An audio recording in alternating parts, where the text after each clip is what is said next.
තුන හරි. හරි. අපි ඇවිල්ලා ඉන්නේ නුවරයි මාතලේ බෝඩරේ.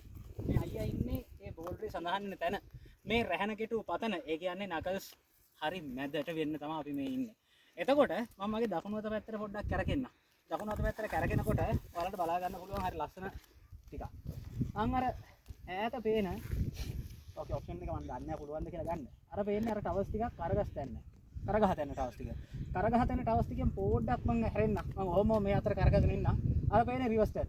අපි මාතලේ පැත්තෙන් ඇවිල්ලා රත්තොට හරහා කලුගම පැත්තට එහෙම නැත්නම් මොරගහ ගන්න පැත්තට බහිනවා නම් බහින්න ඕනේ ওই පැත්තට. ওই පැත්තෙන් තමයි අපිට වැහිලා ගිය රඹුක්කොල්ලුව ට්‍රේල් එක එහෙම තියෙන්නේ දූවිලි ඇල්ල එන්න. ඊට පස්සේ වල්පොල මුල්ල ගම්මානේ හරහා අර තියෙන පතන හරහා තමයි අපි අනික් පැත්තෙන් ඇටන් වලින් එන්නේ දූවිලි ඇල්ල ට්‍රේල් එකට.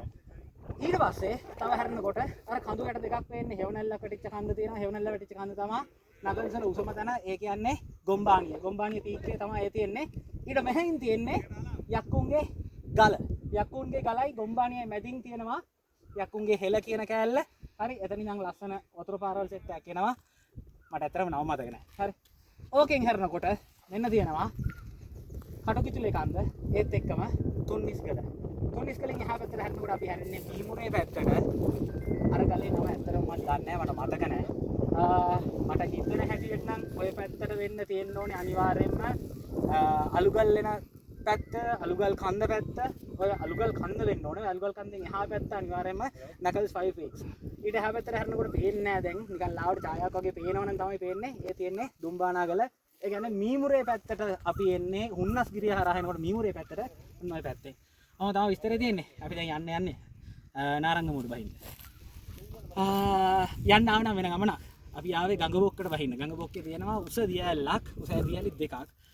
ඒ දියැලි දෙකේ නම්වත් සඳහන් වෙන්නේ නැහැ. මට තේරුණ හැටියට අපිටත් බහ ගන්න බැරි වුණා. ඒක අනිවාර්යෙන් ලංකාවේ මුල් දියැලි 10 ඇතුළේ අනිවාර්යෙන්ම තියෙනවා. සහ ඒක සීසනල් ෆෝල් එකක් කියනවා කට්ටිය. නෑ ඒක සීසනල් ෆෝල් එකක් නෙවෙයි. ඒක හැමදාම වතුර තියෙන දියැලක්. හිංගගේ මුල්ලතු ටික. ඒ කියන්නේ එතන අනිවාර්යෙන් කවුරු හරි පොඩි සර්වේ එකක් වගේ කරොත් අනිවාර්යෙන් ඔතන තියෙන දියැල්ල අපේ ලංකාවේ මුල් 10 ඇතුළට අනිවාර්යෙන් වැටෙනවා. දැන් යන්නේ නාරංගමුවට. අපි හම්බෙමු තව දවසක. තව නකල්ස් වල අපිට කැරකෙන්න පැති ගොඩක් තියෙනවා. ජය වේවා. හම්බෙමු.